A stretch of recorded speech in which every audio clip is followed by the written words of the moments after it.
Alright, I am back with another video, and today we are doing a what-if build for Lae'zel. Now, this is a build that is going to be based on events that happen after the story of Baldur's Gate 3, so if you don't want spoilers, click off the video now, because from here on out, 3, 2, 1, we're talking about spoilers. So, at the end of BG3, you have the option to free Orpheus. Now, doing so is basically Lae'zel's kind of whole motif. If she decides that she's going to betray Vlaakith, she'll want to free Orpheus. Now, in this specific what if, this is based on the ending where that Orpheus and Lae'zel both live. So Orpheus does not become a Illithid, you do not side with the Emperor, and Lae'zel lives as well. Meaning that in this case, your custom character, that being Dirge or Tav, is an Illithid. Which, you know, is an interesting scenario anyway, especially for someone who is trying to save the Gith and, like, is a relationship with Githyanki and all that being a mind flayer. I think that's kind of interesting, but regardless, that's neither here nor there. In the epilogue for BG3, if you go down this specific route, it states that Lae'zel is working with Orpheus to try and basically join up with the Githzerai. For those of you that don't know, the Githzerai are kind of like this kind of sub-race of Githyanki, or they're kind of both cut from the same cloth. Basically, the Githyanki are the ones who were, you know, enslaved by Vlaakith and follow her, and the Githzerai are the more kind of like peaceful ones that kind of managed to break away from Vlaakith and start their own society, and are more chilled out in a way, but still very capable warriors. The thing is, though, is the Githzerai are monks, and so is Orpheus. So I think with this kind of unification of the Githzerai and Orpheus's Githyanki, I think Lae'zel would actually pick up a few techniques. And maybe, just maybe, mellow out a little bit. Don't get me wrong, she is still the ferocious warrior that we've always known her to be, but she now has a certain air of calm about her.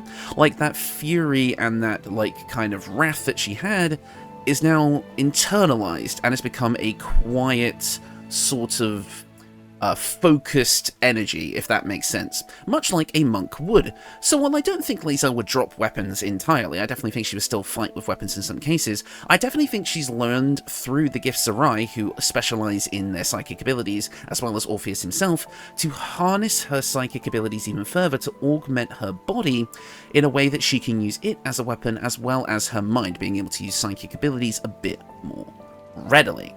So today we've got this what-if build that is a bit far into the future after the events of BG3, where the Githzerai and Orpheus's Githyanki have teamed up, and Lae'zel is one of the leading commanders. I think this is a really interesting kind of direction to take Lae'zel. I think it actually does kind of help her character grow a little bit, again, kind of like checking herself and bringing her personality in line, and focusing that anger into making a better version of herself. And I think that her and Orpheus and all them fighting Vlaakith would actually be really, really fun. I think that could, again, if Larian ever made DLC, which I know they weren't, I think that would have been a cool plotline to follow as like a mini story. But regardless, let's get into the actual build, rambling over. So obviously we are going to be kicking things off as a monk, and I decided to keep this build rather simple because I actually think this build works well if we just go all the way monk, because I do want a couple of 1 or 2 feats for this build, depending on how you want to build it.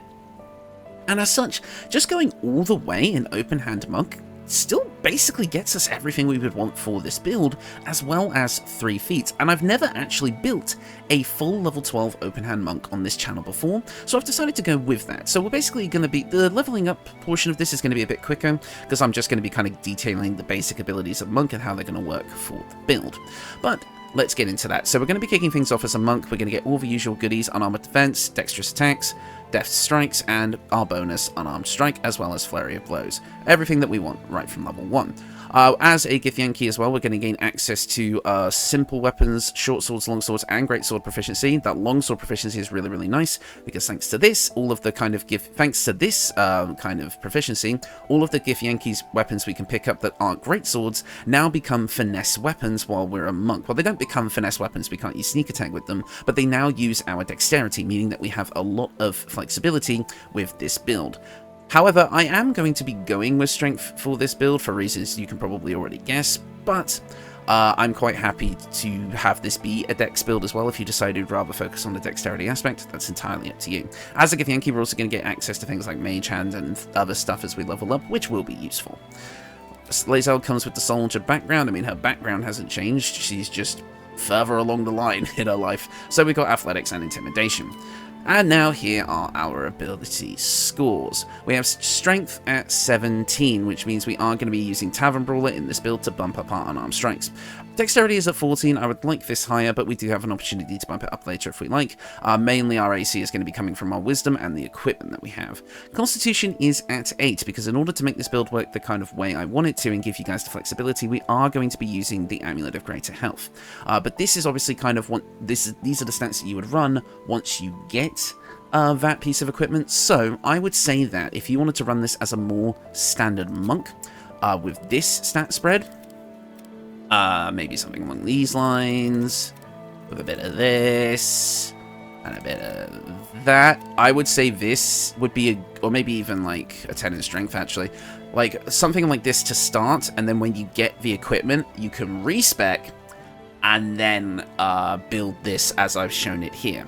But again, since this is a what-if build from the post-game of BG3, I'm kind of letting myself use endgame gear a bit more freely with these kinds of builds, but like I say, I do have all of the equipment for the kind of natural progression throughout the game in the description and in this video, so we'll get to that later. So I would start off with a stat spread similar to this, and then respec into the stat spread I am going to be showing right now. So a 17 in strength, a 14 in dex, 8 in constitution, 8 in intelligence, 16 in wisdom, 10 in charisma.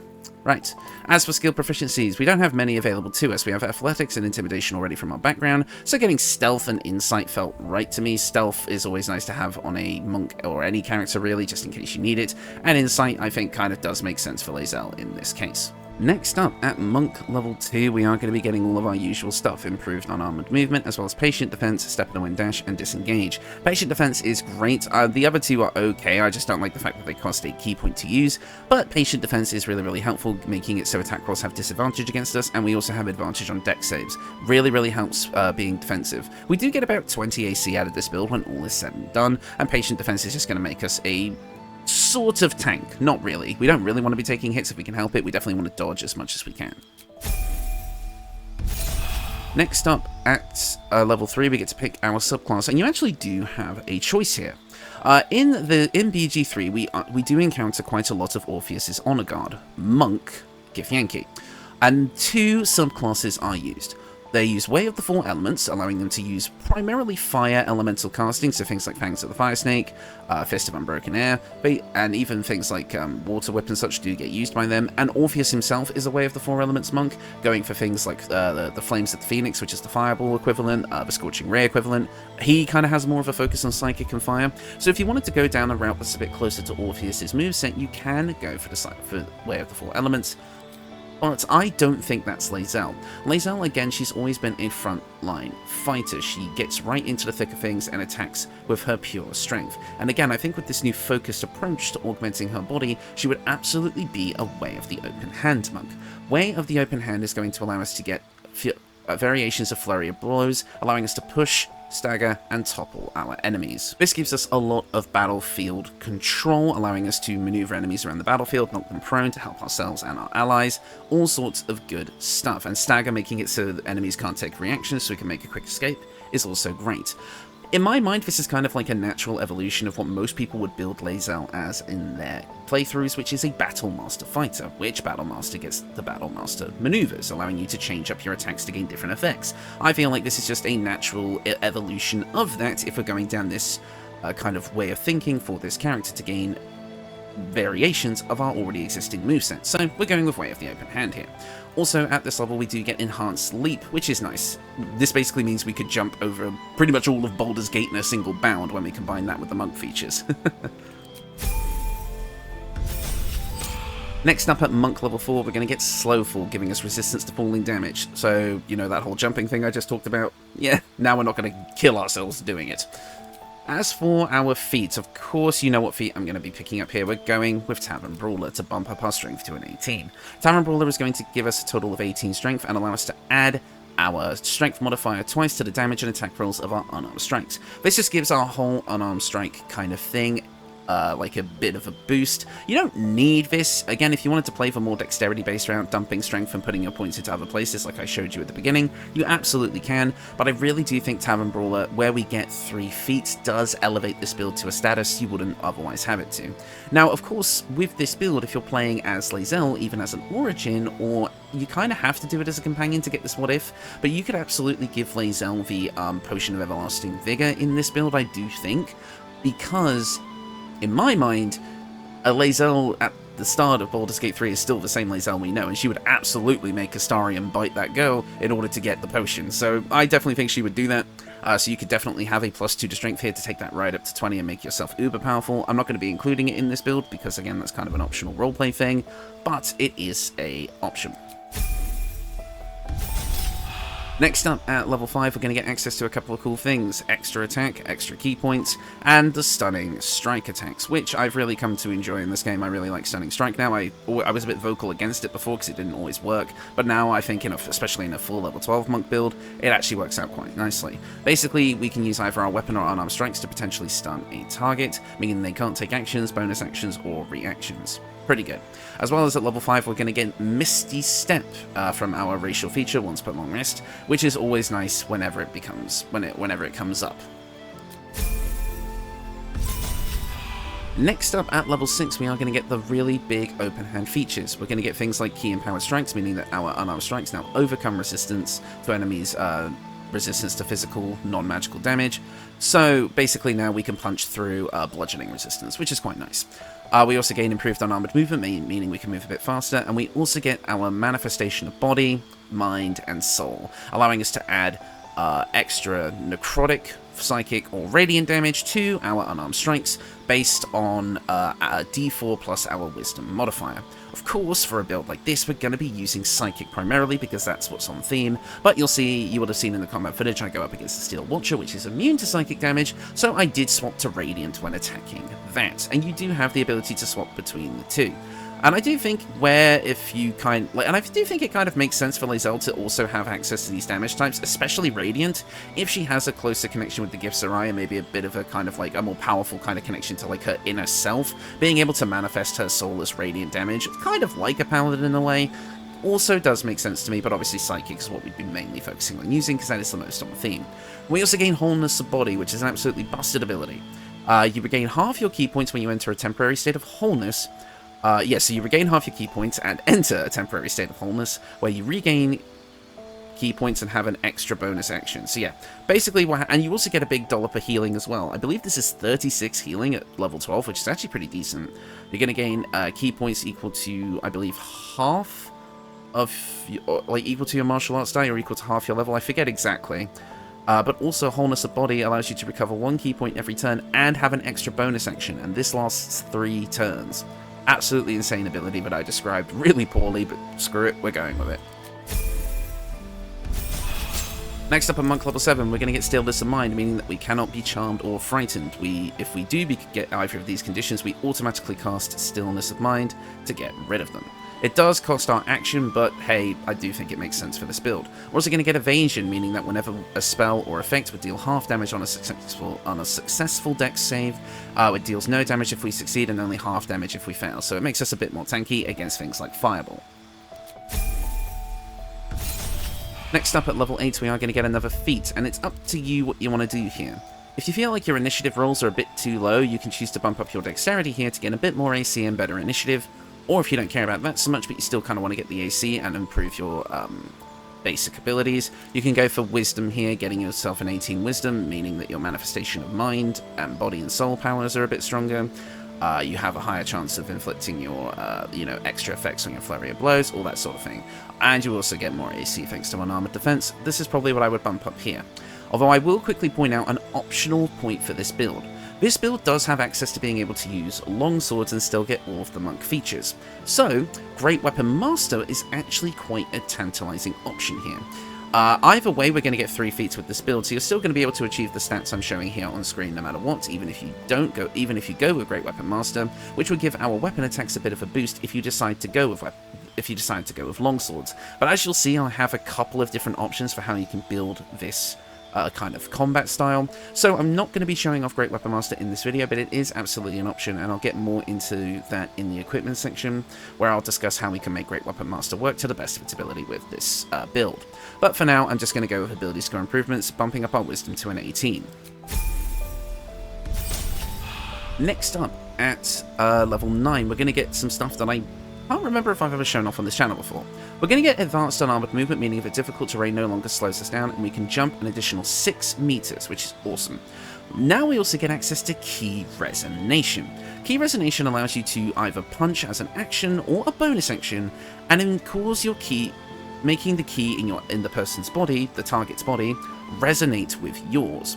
Basically, resonation means that it kind of has this passive effect on it, where you can later trigger an explosion, dealing force damage to the creature, hitting the creature and anyone within 5 meters of it. It's literally, if you've never really heard of this before, if you've ever seen Fist of the North Star, it's the meme, Owaiwamu Shinderu, and it's like the guy explodes. That's literally what this is. Really, really fun feature. It actually kind of fits on theme. In my mind, I almost flavor it as like a psychic kind of blast from within, something along those lines. I really like this feature, and I've never really got to show it off before, so there you go.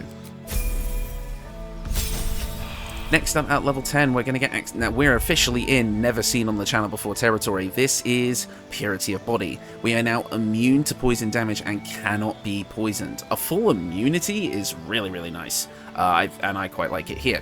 We also gain improved unarmored movement, meaning that now we get 6 meters of additional movement, which means we're just going to be zooming. And finally, this is actually kind of a cool bit ability. We gain Tranquility. Long rests surround you with an aura of peace, granting you sanctuary. Basically, after a long rest, nobody can attack you unless you attack them first. Unless you get hit with like the area of effect of like a fireball or something, but I think that's just cool. Again, I think character-wise, it really does speak to how Lae'zel has like had some introspective and like reflected on herself, and basically doesn't jump into things whole hog anymore, just going in, swinging, not caring about who gets hurt in the process. She actually does stop and think, and I think this ability absolutely reflects that.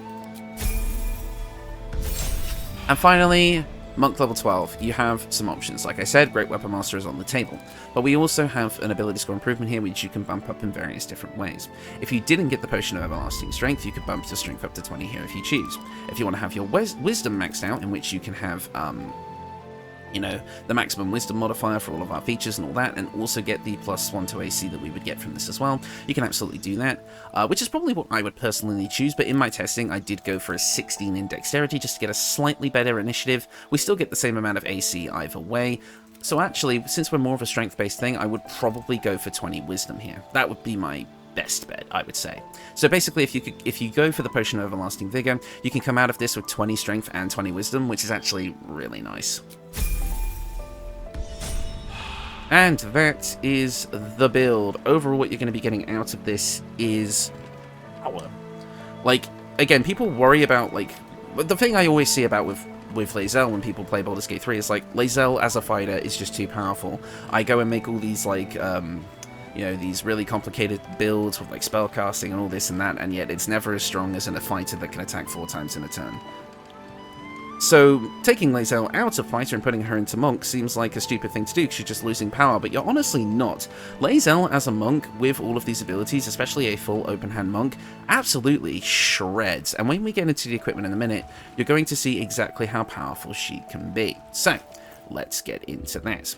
Now, I'm going to start things off with kind of like the elephant in the room right off the bat. Yes, we're using just Lae'zel's camp clothing for this build, because believe it or not, as just for the visuals, because believe it or not, if you actually look at the, Githyanki monks in the game, this is actually what they wear. It's a slightly modified version of Lae'zel's camp clothing, so if we wanted to stay as on theme as possible with what we see in the game, then actually, yes, this would be the most accurate thing to wear, which is kind of fun. But, of course, you already saw what the build looks like without that, and I kind of like this look. I do think the jacket is just a bit too much here, the vest. But it does kind of fit the vibe, I guess. It does kind of look like, it does make Lae'zel look like she's kind of matured a bit, I will admit. But I do kind of like the basic look of the camp clothing as well, so that's what I'm personally going to go with. Also, it lets me put boobs in the thumbnail, which works for YouTube. Oh my god, why did I even say that? Forget I said that. Right, let's go. So, as you can see, I have a lot of equipment here, because there's a lot of variants you can do with this build, including the types of weapons you can have. I'll get into the weapon stuff towards the end. Let's get into the equipment first. First up, we have the Circlet of Psionic Revenge. I pretty much always put this on my Githyanki builds because it just makes sense. Githyanki gain a +1 bonus to Intelligence, Wisdom, and Charisma saving throws, and whenever you succeed a saving throw, the foe that caused the throw takes a d4 of psychic damage. Just a psychic retaliation for even trying anything on Lae'zel, which I think makes sense. We have the Cloak of Protection here just to give us a +1 to our Armour class to help us round out our Armour class to a nice even 20. The Vest of Soul Rejuvenation is a really fun one here. Whenever the wearer succeeds a saving throw on a spell, they regain a d4 of hit points, so that kind of synergizes with the Circlet. We're able to retaliate with damage and heal. The wearer can use a reaction to make an unarmed strike against any attacker that misses. Now, this is a little bit bugged. When I was testing Greater Kashyyyk County, you'll see in the combat footage, it looks like we attack with our weapon, actually, instead of an unarmed strike if we have a weapon equipped. I'm not exactly sure how the damage is calculated, if it's actually unarmed strike damage or the weapon damage, but it looks like you might actually be able to use a weapon with this feature, so it needs some more testing. But it also does give us, basically, since we have high AC and we can use things like Patient Defense to make it so enemies pretty much always miss, we could basically be guaranteed to get off a kind of counter attack, which I really like. And finally, we have our Armour class at a +2 here, giving us, whereas we would normally just have 18 AC at this point with the Cloak Protection, we now have 20, which is nice. But this is an Act 3 option if you want an earlier game option. I've got an interesting one here. This is the Blood Guzzler Garb, which I don't think I've ever shown off on the channel before. When an enemy damages the wearer gains Wrath for 1 turn. Now again, apparently this, in a similar vein to the boots that I've been showing off quite a lot last week, this actually gives you 2 turns of Wrath instead of 1. The tooltip is wrong, which is nice. And I think this is actually a pretty interesting early game piece of equipment, because it kind of speaks to Lae'zel's story. Basically, instead of just running into battle, tanking damage, getting pissed about it, and then slashing back just in, like, sort of like a kind of a rage, not quite a barbarian rage, but still a rage, she now has gone from doing that to actually thinking, dodging attacks, and calculating and counter-attacking precisely. I don't know, I kind of like it when the equipment you use throughout the adventure kind of tells a story and how the abilities come about. So that's kind of my justification for this. Basically, we go from getting hit and getting angry about it to dodging attacks and counter-attacking. I think that works out quite nicely. Next up, the Arachnia Braces. We can now cast our Mage Hand as a bonus action, we get a +1 to strength saves, and now we can cast Telekinesis. We're not actually really concentrating with anything else with this build yet. It depends on what you decide to go for. So having Telekinesis as an option for us to allow us to throw our enemies around for 10 turns once per short rest, at the cost of our concentration, feels really nice. We can throw enemies at each other, we can bring enemies closer to us so we can punch them, we can throw enemies off of cliffs just to immediately end their existence, and this specific version of Telekinesis, now there was a lot of debate as to how it actually worked, but the wiki now says that strength is what is used to calculate these saving throws. So we do use our strength to cast this. A lot of people thought it was like other items where you use your spellcasting ability modifier from the last class you multiclassed into, but since we're a single class anyway and we have 20 wisdom, it's not actually going to matter if this uses our strength or our wisdom. It's still going to work. So the Arachnia Braces give us that extra little bit of flavouring. However, there are other options for you. As an Act 1 option, the Braces of Defense would be really nice, just giving us a +2 to our AC, making our AC 22, which is really solid. But again, we're talking about a post-game Lae'zel here, so I get to show off a piece of equipment that I've never shown off before on this channel. I never show off this piece of equipment because you get it for beating the game's super boss, which by the time you're strong enough to do that, the game's pretty much over, so making a build centered around that piece of equipment doesn't really make a lot of sense. But if we're talking about a post-game Lae'zel who would have gone through all the trials and tribulations in the main game, I do think it absolutely makes sense for her to either have gotten this from the super boss or from Orpheus himself, the Gloves of Soul Catching. The Gloves of Soul Catching cause your unarmed attacks to deal an additional 1d10 force damage. Holy shit. Once per turn on an unarmed hit, you regain 10 hit points. Alternatively, you may forego this healing to gain advantage on attack rolls and saving throws until the end of the next turn, and this also does bump up your constitution by 2, but that doesn't matter so much for us here since we're using the amulet. These are really cool, and I do think for a post-game Lae'zel, she would absolutely have something like this. But again, I haven't used it really as a main focus of this build, nor did I use it in my testing, because I do think it's a bit disingenuous to include such a very, very end game piece of gear in a build like this. Now, let's go back to that. Now, of course, for our footwear, we have the Boots of Uninhibited Kashigo, allowing us to deal additional damage with our unarmed strikes equal to our wisdom modifier. We literally get this from one of the Githyanki monks at the start of Act 3, so how can I not show this off? It makes perfect sense to be a part of this build. But if you want an earlier game option, but Disintegrating Nightwalkers I think actually really work. It kind of lets you get some of the later level monk features a bit earlier. You cannot be enwebbed, entangled or ensnared and cannot slip or grease or ice, makes sense for a monk, as well as giving you access to Misty Step once per short rest, another Githyanki psionic ability. Then instead of being able to use once per long rest, we can now use it every short rest. So I do think you could actually go with either or here. If you want more power or more utility, feel free to use either. Now, the Amulet of Greater Health. I know I just said that late game items should not be the cornerstone of a build, but technically this isn't a late game item. I'm going to go into more spoiler territory here for specifically the House of Hope section of the game, but here's how this works. So, you can get the Amulet of Greater Health as soon as you start Act 3. If you're on your second playthrough and you've been to the House of Hope before, you already know how to get in. So, go and get the ritual stuff, either pickpocket it from Helsik, go straight into the House of Hope, you're doing the ritual, then you can grab the Gauntlets of Heal Giant Strength and the Amulet of Greater Health by disarming the traps underneath them, and then just leave. There's no consequence to doing this. Raphael doesn't catch up to you, nothing happens to Hope, you can just take these items, leave, and then come back when you're ready to fight Raphael. Yeah, I didn't, apparently a lot of people don't actually know this. Yes, you can just get the Amulet of Greater Health and the Gauntlets. Hell, you can even go and fight Harleap and get the Helldust Gloves, and then leave and come back later with no consequence. That's when in previous videos where I've said if you know how to get this early, you know how. Well, that's how. So if you want, I think the Amulet of Greater Health is not in the same vein as the Gloves of Soul Catching, because you do actually need to beat Raphael to get the Gloves of Soul Catching, and Hope needs to survive too, which is a hell of a thing. So there you go. Now, we're going to get into some of the kind of combat options here. I'm going to be talking about weapons and the accessories here. I think the Shadowblade Ring is absolutely viable for this build. Yes, it does not mean we get to use Telekinesis as freely, but then you could just slap one of these other two gloves on and just use the Shadowblade Ring. Shadowblade is a really cool, basically, it's like a psychic weapon. You summon a short sword in your hand that deals 2 to 16 psychic damage, and it works with all of our monk features of adding extra damage and such like that when we need to. It counts as a finesse weapon, all of that sort of thing. And also we always attack with advantage when attacking in dim light or darkness. We need to keep the ring equipped in order to keep the weapon. If you summon the weapon and then unequip the ring, the weapon disappears as well. I think it makes a lot of sense for Lae'zel to be able to summon a weapon out of her pure psychic power. So I really do like Shadowblade thematically here. It is a problem against things like Steel Watchers where they are immune to psychic damage. You'll literally do 0 damage to them. You won't even aggro them if you try to attack them with a Shadowblade ring, which I think is funny. But I do think it is a really cool option for this build. You can combine it with the Strange Conduit Ring, since we're always going to be concentrating on Shadowblade, to get a bit more psychic damage out of it as well. I think it makes sense as a weapon for Lae'zel, but of course if you're using this, and the Great Weapon Master strategy wouldn't exactly come into play, because this is a one-handed finesse weapon. If you do decide you want to go the Great Weapon Master route, we do have a couple of longswords that I think would work well for this build.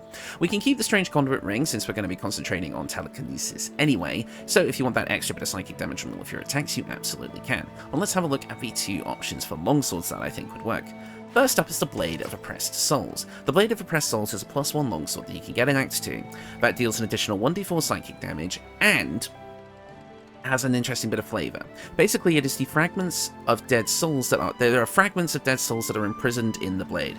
Angry, powerful and hopeful, or scarred. All of them rose up against their Illithid masters, and all of them fell to this blade. Basically, a Mind Flayer used this weapon to kill enslaved people, probably Githyanki.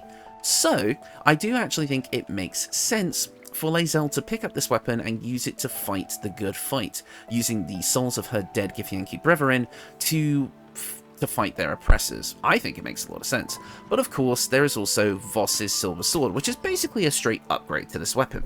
Voss's Silver Sword gives you a 1d4 bonus to damage and attack rolls against other Githyanki, which in the fight against Flakith would make sense, aberrations, fiends, and elementals. It's a +2 longsword, one of the only ones in the game, and it also has an additional d4 of psychic damage baked in.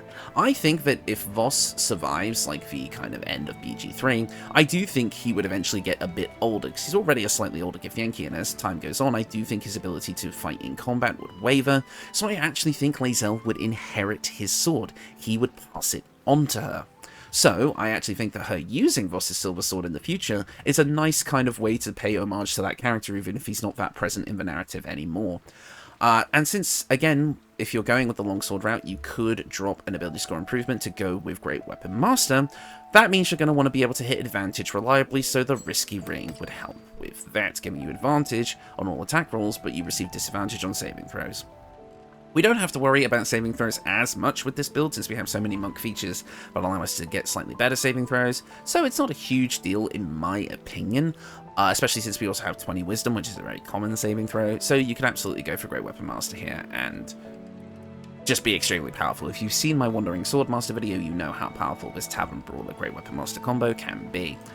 But if you don't like going the Great Weapon Master route, but you still kind of want to use a sword instead of Shadow Blade, there are a few other rings that I can recommend. The Shadow Cloaked ring would allow your weapon and unarmed strikes to deal an additional 1d4 damage against lightly or heavily obscured creatures, so basically if an enemy is standing in shade, you can get an extra bit of damage on them. Or you can go for the Ring of Regeneration, which would allow you to recover 1d4 hit points at the start of every turn. Again, you have such a great control over your ki and your body that you actually passively heal. That kind of feels like a very Githyanki monk type thing to me, and it gives you a little bit more just passive healing, which I feel like is quite nice. So basically, any combination of these 4 rings, depending on what playstyle you want to go for, can absolutely work in your favour. If you want to go with Shadow Blade, if you want to go with Great Weapon Master, or heck, if you want to drop weapons altogether and just focus on the unarmed stuff, you can do that as well, in which case you would drop the Strange Conduit ring, and I would personally use these 2 rings here.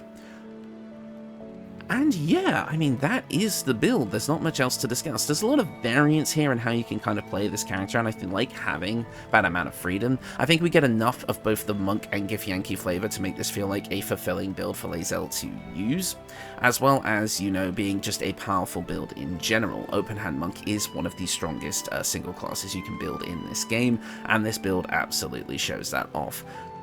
We are a little bit squishy. We do come close to death in the combat encounter, but as you can see, once we really start to do... That's because... But you can see I, like, wasted some turns because I was trying to use some gimmicks. It didn't work out to be on theme with the build, but really, if you just went full punch, punch, punch, punch, punch, you're going to absolutely slam your enemies into the ground, and nothing can really stop you. And again, as part of a team, this build will do even better, as with all of my builds. And yeah, I mean, I'm really enjoying this What If build series. I think between this, the Evil Will build for like Hero Karlach, like I think there's so many interesting options that can be explored here with these kind of with this playstyle or this like build style, I guess. I still need to do Ranger Will. That's what I'm gonna do. I want to do other builds as well that I think could be really fun. If you guys have any ideas, let me know. I mean, people have wanted to see more evil builds, so maybe I could do like Evil Shadowheart and all that. We can play around with it and see where we go, but I'm really enjoying this What If series at the moment, and I'm glad you guys are too. It's definitely probably the most popular series on the channel at the moment, going back to the origin characters, so I'm going to continue doing this for a little while. As for any other channel related stuff, we started the Pokemon Trainer challenge run yesterday as of recording this, and oh my god, what a stream that was. So genuinely fun. I seriously recommend that you guys try and join in for these live streams if you can, because we had a ton of fun, and I've never felt genuine I don't remember the last time I felt like genuine like worry and excitement when playing a video game, but holy shit. There was anger, there was worry, there was joy. Like, you guys have never heard me like pop off before. I popped off at one point. It was a seriously fun stream, and it's actually a viable run now, so if you want to see if we actually are able to beat Honor Mode as a Pokemon trainer, please come and join the streams. We're having a ton of fun over there. We are probably going to be doing a deity build stream this weekend because I actually do need to get some more deity builds done because I've run out, which means Friday might actually be a remastered older deity build. There's a couple that I've been wanting to tackle again, particularly Talos and Tiamat, so one of those is probably going to come up, most likely Talos, so look forward to that. Anyways, that is going to do it for me because I'm very, very busy today. I've got some things to do now, so I'm going to leave you all here. Thank you all so much for watching, and I will see you all next time.